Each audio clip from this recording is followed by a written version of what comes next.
anak motor harus selalu ingat nih, bahwa ketika kita naik motor, berjalan dengan motor, bukan destinasinya yang kita ceritain, tapi road to destination yang menjadi cerita. Iya, itu banyak banget ceritanya.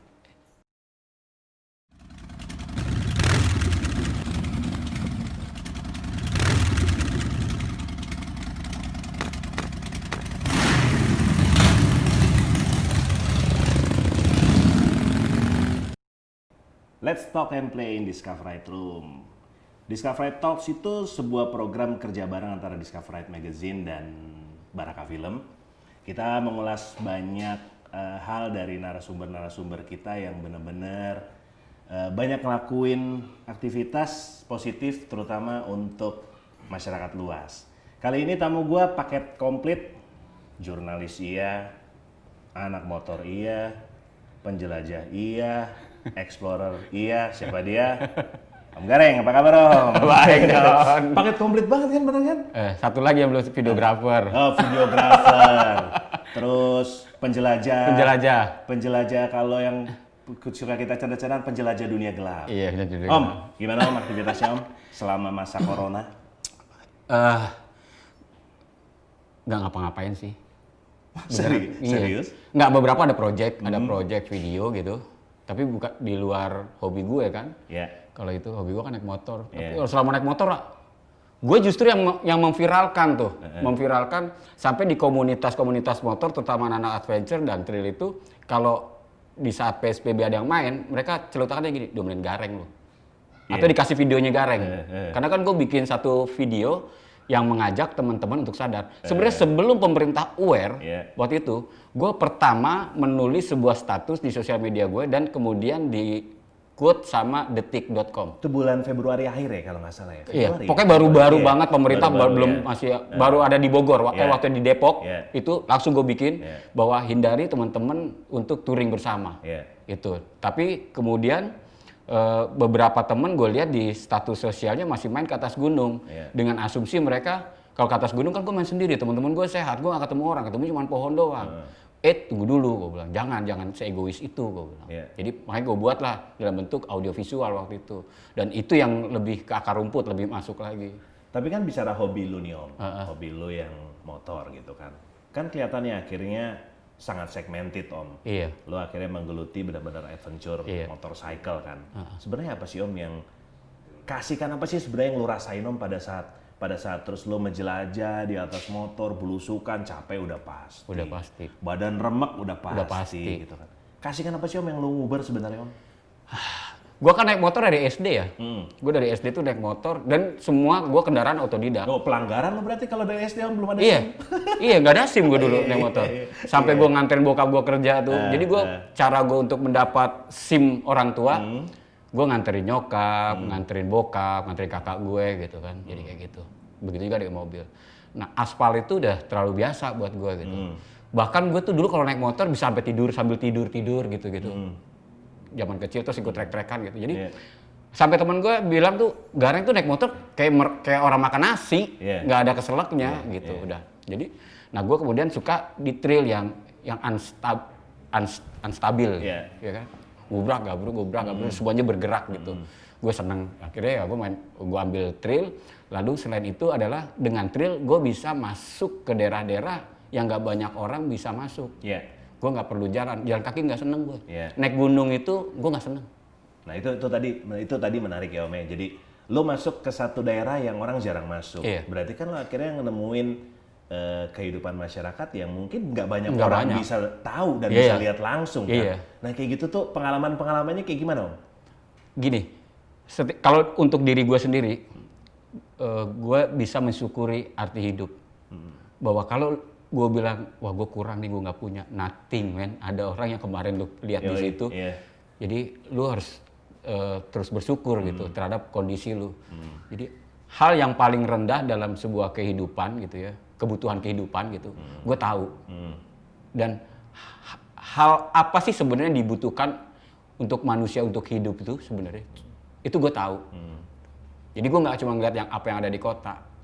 Jadi gue lihat kehidupan yang benar-benar hidup. Iya. Itu di situ. Dan dengan begitu juga gue juga bisa tahu gitu apa sih sebenarnya kebutuhan mereka. Iya.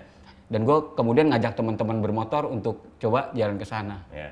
Sama-sama ngidupin ekonomi mereka. Iya. Gitu. Nah, kan asik ya. Jadi pasti akan jadi satu cerita ya. Maksudnya ini kan kita tahu lah banyak anak-anak motor yang sudah melakukan banyak movement sebetulnya. Akhirnya mereka juga tersegmen sesuai dengan passion dan soul mereka masing-masing. Tapi kan jadi menarik pada saat terus tiba-tiba lu belusukan nih Om dengan teman-teman segala macam.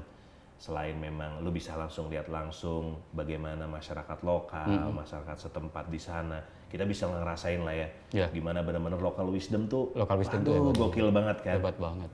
Yang menarik tuh dari sisi UKM Om. Apa Om yang sudah pernah atau mungkin akan lu lakuin menyangkut dari sisi UKM? Karena kan akhirnya kan dengan apa yang lu lakuin mungkin sudah atau mungkin akan bisa memberdayakan ekonomi masyarakat setempat Om. Oke. Itu apanya ya? Gini, banyak sebenarnya ya. Tapi apakah itu semuanya kontribusi atau apakah itu menjadi kontribusi terbesar dari gue? Gue nggak berani mengklaim itu. Mungkin kecil. Tapi yang pasti adalah ketika gue ngajak teman-teman main, itu ada rumah penduduk yang kemudian gue jadikan untuk tempat bermalam dan kita kasih mereka uang. Karena kita butuh dari mereka makan dan tempat tidur. Dan itu jadi sangat senang. Setelah itu mereka bisa beli kasur. Karena hampir setiap minggu kemudian orang-orang dari luar main ke tempatnya. Jadi dari uang yang kadang dikasih sama anak motor. Besok ada anak-anak mau ke sini belanja kasur dulu bisa nggak Kang gitu. Oh iya bisa belanja kasur, ntar duitnya dikasih gitu. Nah jadinya kan dia punya kasur yang lebih baik gitu.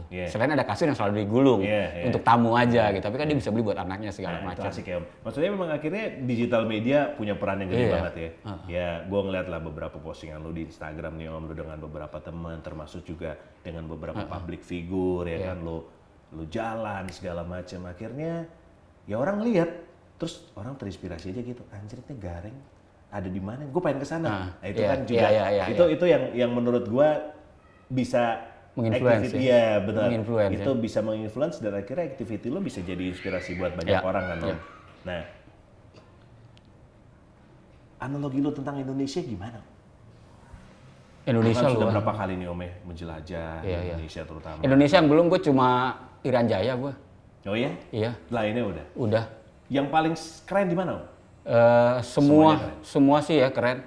Timur keren, barat lebih teduh gitu ya. Ambience-nya lebih hijau. Kalau timur kan lebih ke orange-orangean dalam tone warnanya gitu ya. Terus interaksi masyarakat di barat sama di timur juga beda. Orang timur itu kita dituntut, kita sebagai tamu harus lebih proaktif sama dia. Karena orang timur itu bukan nggak doyan ngobrol, dipancing dulu kan, gitu. Terus bukan mereka nggak inisiatif, mereka takut menyentuh kalau bukan barangnya, kalau nggak disuruh gitu. Beda sama yang di Jawa misalkan. Orang Jawa tuh kan nggak disuruh aja, kadang maju dulu, bisa saya bantu nggak? Ini bisa kayak gitu. Kalau orang timur tuh nggak. Tapi ketika dia bilang, Bapak boleh angkat ini gitu, oh dia akan angkat. Gitu. Dia tahu bahwa dia disuruh, dia jalan gitu.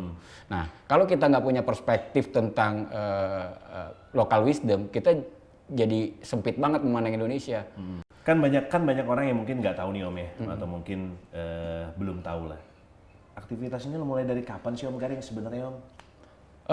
Lo terus mulai tiba-tiba gue pengen riding, mulai lo terus explore Indonesia Om, akhirnya terus ada perspektif yang berbeda, gue mau belusukan gitu kan. Itu mulai kapan sih Om sebenarnya pertama kali? Belusukan pertama, kalau gue ngukur dari latar belakang hidup gue, dari kecil juga gue orangnya udah sering nggak pulang rumah kalau udah malam minggu, itu gue bisa di mana-mana tuh. Dari SMP tuh gue udah boleh setiap malam minggu. Udah kemana-mana gitu. Pelosok-pelosok kampung, jauh sekali gue mainnya, walaupun dengan sepeda. Terus ketika gue jadi jurnalis, banyak dunia kan yang gue tahu, lalu juga banyak wilayah Indonesia. Sekurangnya 21 negara di dunia udah gue kunjungin tuh dari aktivitas. Jadi dan maksudnya profesi lu jurnalis sangat ngebantu banget. Ngebantu sehingga kemudian gue jadi lebih tahu bahwa Indonesia tuh lebih indah dari banyak negara gitu. udah lebih indah, lebih komplit lah. Gue ke Kolombia gitu, wih orang Kolombia bilang indah, gue ditunjukin sebuah air terjun gitu. Terus temen gue yang dari Amerika bilang, gila indah ya? Enggak. Gue bilang, enggak, Indonesia ada. Yang bener loh, ada Indonesia. Gue ketemu juga di Malaysia, gue ditunjukkan sebuah lorong goa yang dalam yang gitu ya.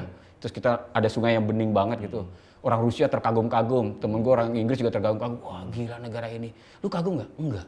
Di Indonesia ada. Di Indonesia ada. Gue selalu begitu. Jadi kalau gue diundang ke luar negeri, terus gue ketemu juga komunitas dari luar negeri, mereka mengidolakan itu, gue skeptis gitu. Enggak, di Indonesia ada. Nah itu yang membuat gue, wah ini Indonesia harus butuh orang-orang yang ngasih tahu nih gitu loh. Harus ada, kebetulan gue jadi jurnalis, itu lebih enak lagi. Gue punya media untuk angkat apa yang gue ketahui dan gue ceritakan. Gitu. Dan lu lakuin itu. Dan gue lakuin itu. Gitu. Betul. Jadi kalau dibilang mulainya dari kapan, terhitung dari tahun 2000 gue udah melakukan. Dari mulai tahun 2000 ya, sampai dengan saat ini ya. Berarti destinasi yang belum lo kunjungi tinggal Papua doang nih Om? Papua. Tinggal Papua doang. Yang benar-benar dan mungkin akan jadi planning lo untuk Insya Allah sih. kunjungin. Iya. Nah tadi kan yang sempat barusan lo jawab nih Om, pada saat lo datang ke Kolombia, terus lo tadi datang yang ke Malaysia segala macam, lo ngeliat satu destinasi dan orang bilang, wah ini keren banget nih.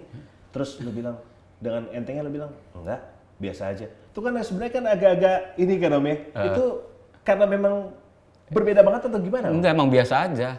Serius? Iya, biasa. Oh, iya? Iya, kalau buat orang Eropa mungkin iya kali ya, ada daerah yang bentuknya kayak savana gitu kan. Dan di Lombok banyak kita, di NTT banyak, lebih panjang lagi. Saat itu gue jalan cuma di Jawa Timur Baluran aja ada ya? Iya, saat itu gue jalan di daerah yang mereka kagumi itu cuma setengah jam, 1 jam lah, habis gitu. Nah kalau kita di NTT seharian lu ketemu, di Sumba lu ketemu yang kayak gituan, gue bilang ada satu pulau yang isinya kayak gini doang di Indonesia. Lalu mereka punya air terjun yang katanya tinggi banget, lah kita banyak banget ngarainya. Di Padang tuh ada yang udah secara terbuka bisa dilihat sama internasional bahkan. Dan banyak lagi di titik-titik lain di dalam yang belum tereksplor lebih indah lagi. Berarti kan lu setuju Om ya, memang kita tahu lah banyak tempat-tempat destinasi wisata di Indonesia yang memang pilihannya media untuk menuju ke sana akhirnya motor jadi salah satu sarana yang paling benar kan. Berarti lu setuju dong kalau seharusnya memang akhirnya kita gitu, terutama ya mazhabnya sama kan Om, kita sama-sama motor, apalagi lu nih udah lebih kotokan banget lah gitu kan. Akhirnya memang kita harus punya peran penting pada saat terus kita ngunjungin satu tempat, ngunjungin satu destinasi, ya itulah peran kita untuk bisa bercerita kan Om. Betul kan. Jadi salah satu yang bisa gue ceritakan aktivitas gue yang sangat sering, bahkan ada teman yang baker sampai nyindir Gareng tuh mainnya ke Cipta Gelar terus gitu. Jadi saking saking banyak sering banget di Cipta Gelar. Jadi udah kayak kampung gue kalah, malah kampung gue pulang kampung ke Cipta Gelar lebih banyak. Justru dari situ banyak teman gue yang di internasional bertanya gimana cara ke sana. Pertama Thailand, biker Thailand tanya, gue ingin bawa orang-orang Thailand riding ke tempat dusun yang lu bawa itu. Sorry, gue potong Om, soal Cipta Gelar. Itu tahun 2000 kan Cipta Gelar kalau nggak salah pertama kali mulai dibuka ya. Dibuka. Terus 2000 lu juga termasuk jadi orang-orang yang pertama yang kesana ya Om ya? Pada saat 2004 terus. Waktu itu mobil, cuma mobil dan ada event namanya Java Challenge of 4 kali lipat by IOF. IOF juga baru hidup waktu itu kan, baru. Nah di situ terus sudah gitu, dari situ baru banyak tuh secara personal orang main, ya kan. Sampai Cipta Gelar tuh kemudian punya jalur yang beragam. Jadi ada yang susah, ada yang medium, ada yang bahkan sampai hard. Nah, boleh lu ceritain tuh jalur ya. Jadi ada kalau sampai sekarang tuh di Cipta Gelar muncul namanya jalur B, jalur A, jalur B, jalur C. Itu adalah dari sebuah kegiatan yang gue bikin 3 tahun lalu. Nah, jalur A itu jalur yang ekstrim, yang orang bilang ekstrim. Lalu ada jalur B, namanya jalur lewat dusun Sinar Resmi.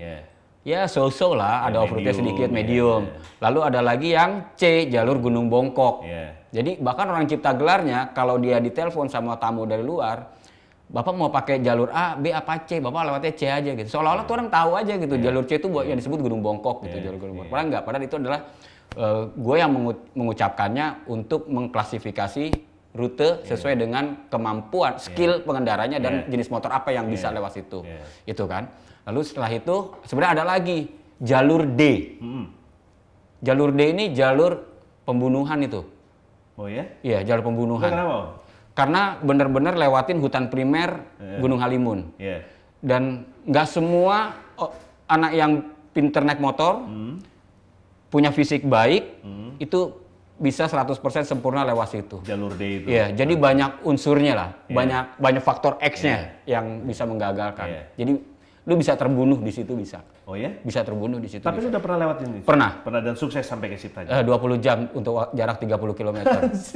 Serius Om? 30 jam. Dan itu lu naik motor pernah nggak ngerasain sampai asam lambung itu semua orang kena asam lambung.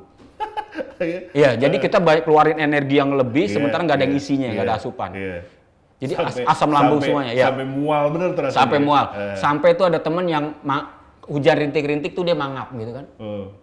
Nunggu tetesan air hujan. Lalu setiap embun itu dia jilatin. Gitu. Dan turun itu saling tuntun-tuntunan gitu. Sampai begitunya. Dan kalau nggak salah memang sebenarnya tahun ini lu ada rencana untuk bikin event di sana ya? Ada tahun ketiga namanya Ahoy Geboy Cipta Gelar Adventure Ride. Tahun pertama itu 350 peserta, tahun keduanya 750 dan tahun ini karena lagi lockdown nih orang-orang pada merindukan riding. Kalau gue buka tanggal 6 Juni 1000 lebih deh itu. 1000 lebih naik ke Cipta Gelar. Dan akhirnya aktivitas lu cukup bermanfaat buat warga sekitar ya Om. Nah, Cipta Gelar ini aneh, unik gitu ya, unik. Jadi gue bikin acara, gue nggak mungut duit sekalipun. Jadi bahkan teman-teman relawan yang bantuin kerja kita gitu, itu nggak dapat duit gitu. Tapi ada tenaga pasti keluar. Duit tuh nggak ada. Kenapa? Karena ini memang sebenarnya bukan orang harus daftar baru bisa ikut, enggak. Gue lepas aja informasi bahwa gue seorang Gareng sama teman-temannya anak Serigala Rider dan Ahoy Geboy mau ke Cipta Gelar pada tanggal segini. Gue kumpulnya jam 6 di Ciputat. Kalau lu mau bareng sama gue sok, tiba-tiba 150 di Ciputat. Tiba-tiba ada yang mau nunggu di Bogor. Jadi dari yang anak Ciputat lewat Bogor ketemu lagi 350. Nah, tahun kedua itu lebih banyak lagi, tahun ketiga akan seperti itu. Nah, dari tahun pertama Cipta Gelar itu dusun yang sudah mandiri dalam hal pangan. Jadi kalau kita makan, lu mau makan sekuat apapun, beras nggak akan habis. Lu mau bawa orang berapa aja makan di situ nggak habis. Cuma masalahnya kan ada lauk yang dia beli, ada garam yang dia beli, ada sabun untuk mencuci yang dia harus beli gitu kan. Jadi gue berharap ini bukan gratis sebenarnya, harus ada. Cuman gue nggak mau bilang waktu itu diminta sama Cipta Gelar, Kang Gareng bikin aja sekali makan 20.000, gue bilang. Cipta Gelar ini surplus, nggak boleh kenal duit, gue bilang. Gue nggak mau bilang ini pengganti uang makan, gue nggak mau. Jadi gue akan bilang bahwa lu harus donasikan 50.000 minimal untuk itu. Sebenarnya di balik 50.000 itu adalah mengganti uang lauk pauk segala macam. Tapi gue nggak mau sebut itu sebagai uang makan. Karena untuk tetap mempertahankan apa yang dikenal orang tentang Cipta Gelar itu melimpah makanan. Nggak ada habisnya gitu loh. Kalau bayar berarti ada habisnya, gue bilang. Akhirnya Abah juga suka dengan sebutan itu. Nah, dari situ terkumpul duit 20 juta. 100% gue kasih ke Cipta Gelar. 100%. Dan tahun kedua, kita ngasih kalau nggak salah 21 atau 23 juta gitu untuk Cipta Gelar. Jadi, untuk dana pemeliharaan hutan Gunung Halimun. Karena Kasepuan Cipta Gelar, dia merupakan satu dusun yang berdiri di atas tanah Taman Nasional. Di mana sesuai undang-undang, hutan taman nasional itu nggak boleh ada aktivitas. Ini kampung. Nah, mereka diberikan hak oleh pemerintah, hak olah wilayah itu dengan berbagai ketentuan. Salah satunya adalah nggak boleh berpindah lagi di banyak tempat, lalu menjaga hutan Gunung Halimun. Karena itu di Cipta Gelar ada semacam divisi yang tugasnya adalah memantau kondisi hutan di Gunung Halimun. Nah, gue berpikir bahwa mereka perlu dukungan biaya gitu.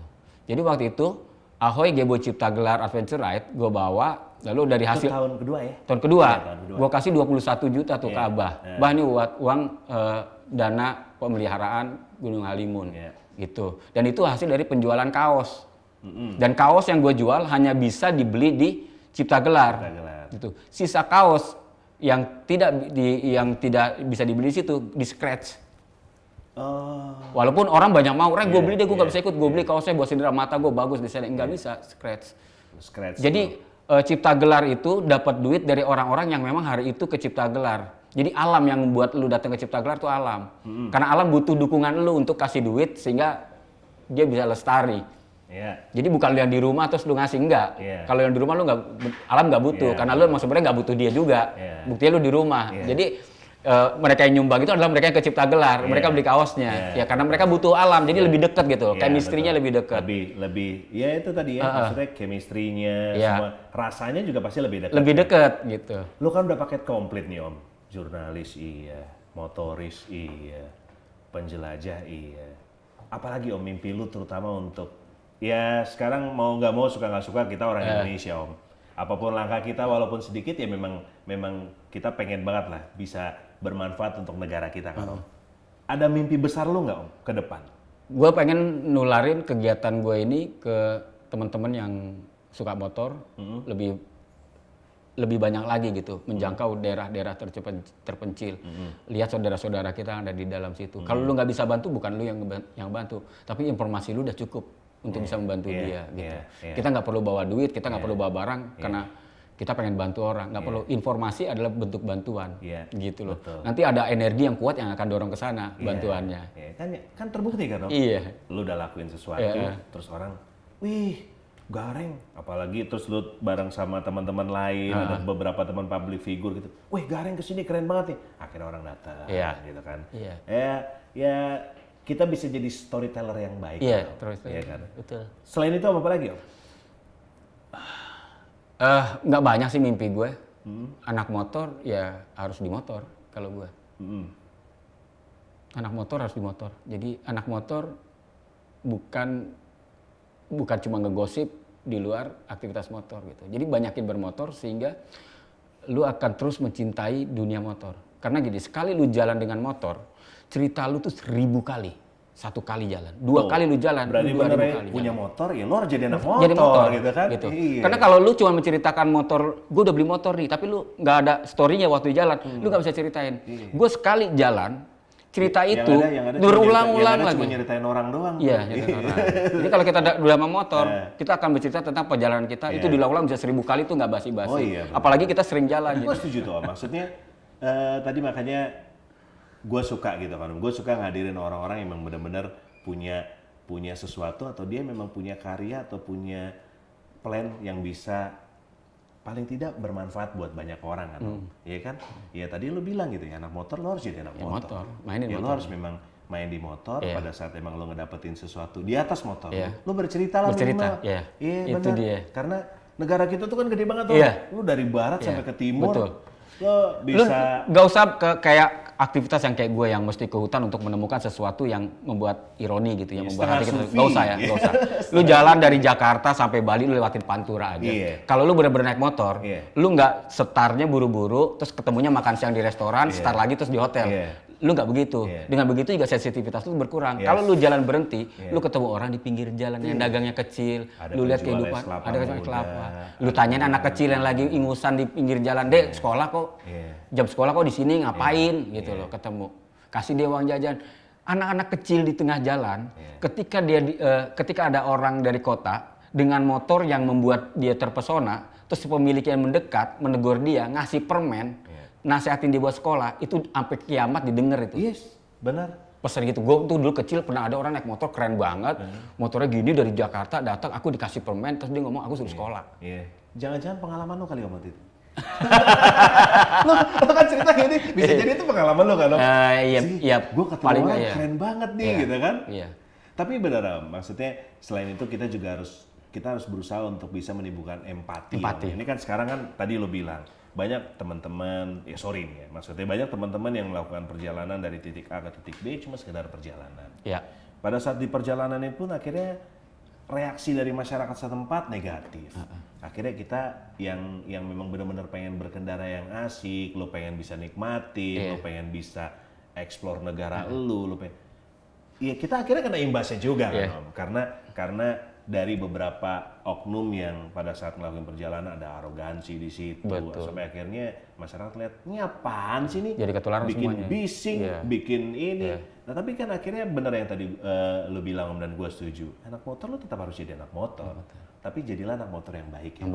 Yang bisa lu nggak usah ngasih sesuatu deh, tapi paling tidak lu bisa nunjukin. Nunjukin ke orang yang pengen ngelempar rezekinya, tapi nggak tahu kemana gitu. Begitu informasi dapat, gitu. Kan gue juga sering dititipin. Reng mau kemana? Mau kampung sini. Lu ke rumah dulu deh, ambil, ntar titip. Kalau ada musola, ada apa, kasih tahu gue. Yang kurang-kurang apa, kasih tahu gue gitu kan. Gue nggak bisa bawanya ntar kalau naik motor. Ya gampang, baru tunjukin aja. Emang nggak bisa pakai helikopter, emang nggak bisa pakai apa? Dan pasti bukan sekali dua kali tuh. Nggak sekali dua kali. Yang kayak gitu ya. Iya, sekali dua kali. Gitu. Ketika mendapat gitu. Dan satu lagi yang teman-teman anak motor harus selalu ingat nih, bahwa ketika kita naik motor, berjalan dengan motor, bukan destinasinya kita ceritain, tapi road to destination yang menjadi cerita. Iya, itu banyak banget ceritanya. Kalau lu cuma jalan ke Bali, lu ceritain udah pesawat aja men, lu ceritain Balinya. Iya. Kita jalan Jakarta ke Bali, yang kita ceritain itu waktu kita di Gombong, yang waktu kita kempes ban di Cirebon, yang kita kehilangan temen. Yang kuncinya di warung ini, yang itu kan ceritanya kan. Kadang-kadang yang kita terus mau berantem sama temen, udah capek gitu ya. Terus tiba-tiba pandang-pandangan bisa dibilang, lu ngapain liatin gue? Kalau Balinya nggak usah kita yang ceritain gitu. Orang yang naik pesawat yang memang udah prepare pengen nyeritain Bali, jadi gitu kan. Tapi memang seru sih ya, karena mungkin gue tidak seintens lu lah Om. Tapi paling tidak pada saat terus gue juga melakukan sebuah perjalanan, akhirnya yang gue lihat kadang-kadang gue miris Om. Terutama kita nggak usah bicara Pulau Jawa, mungkin sudah terlalu padat ya Om, tapi beberapa tempat, beberapa tempat lain di luar Pulau Jawa, gue kadang-kadang mirisnya gini Om, tempat di negara kita yang indah-indah, yang cantik-cantik, yang benar-benar luar biasa, yang nemuin orang bule Om, itu banyak, itu sering gue nemuin kayak gitu, atau yang pada saat terus gue datang orang bule aja tuh yang di situ, kadang-kadang mikir orang kitanya kemana ya? Apa orang kita emang nggak tahu atau gimana? Oke lah, buat masyarakat setempat, terutama mungkin yang ada di timur semuanya Om ya, mereka akhirnya mikirnya, oh ya udahlah, mereka mungkin juga pola pikirnya gua bangun kerja gitu kan, udah sebatas itu kebanyakan. Tapi kan sayang kan Om, pada saat terus tiba-tiba satu tempat yang luar biasa tiba-tiba punya orang. Iya sayang banget. Banyak gitu. Terutama daerah-daerah kayak di Bali, di Lombok itu udah nggak ada titik. Lombok, terus mulai bergeser yang ke Sumba segala macam tuh banyak banget Om. Gua nemuin tempat yang keren, yang bagus, tapi yang benar-benar yang ada di situ orang bule Om. Dan betul. Ada kadang-kadang yang nemuin juga orang bule juga. Itu kan itu miris. Sebenarnya yang nemuin orang kita, cuma orang kita nggak tahu bagaimana mengolah area ini menjadi punya nilai ekonomi gitu. Betul. Dan satu hal juga yang perlu jadi pelajaran nih buat teman-teman saudara-saudara kita yang ada di daerah. Mereka perlu lebih banyak menahan diri untuk melihat nilai ekonomi dari sebuah keunggulan objek wisata yang dimiliki atau keunggulan alam yang dia miliki. Nah, orang di daerah itu, ini pengalaman di banyak tempat, di banyak tempat. Dia punya sebuah air terjun, bagus sekali. Dia itu yang dilihat orang Jakarta banyak duit yang datang. Dia bikin loket bisa 3 kali itu. Nah, itu. Itu dihitung bisa 25.000 sampai ke titik lokasi. Nanti di titik lokasi ada biaya parkir lagi. Itu kadang-kadang memang perlu edukasi ya. Kadang-kadang juga kita menuntut peran pemerintah setempat juga lama gitu kan. Itu juga kemarin gue sempat ngobrol dengan salah satu narasumber di Discovery Talks juga ngeluhin hal yang sama Om. Betul. Dia mau ngebangun sesuatu yang bisa punya manfaat, tapi akhirnya warga setempat juga. Betul, gitu. yang ini. Dan itu terjadi kok, nggak usah jauh-jauh gitu. Kita yang dekat-dekat dari Jabodetabek gitu ya, itu masih banyak loh tempat-tempat yang keren banget. Lu hari ini gua ajak 3 jam, 4 jam dari sini, lu nggak ngerasain bahwa ada di sebuah daerah yang ini masih di belakang rumah lu. Tapi lu nggak pernah ngajak gue masalahnya. Itu banyak Bang. Mau lihat apa? Mau lihat sungai yang airnya masih bening, yang nggak jauh ada. Lu mau lihat persawahan yang kayak Ubud, lu nggak perlu ke Ubud, di sini ada. Cuma 3 atau 4 jam ya dari Jakarta. Deket gitu loh, deket banget. Lu mau apa lagi? Mau goa? Ada.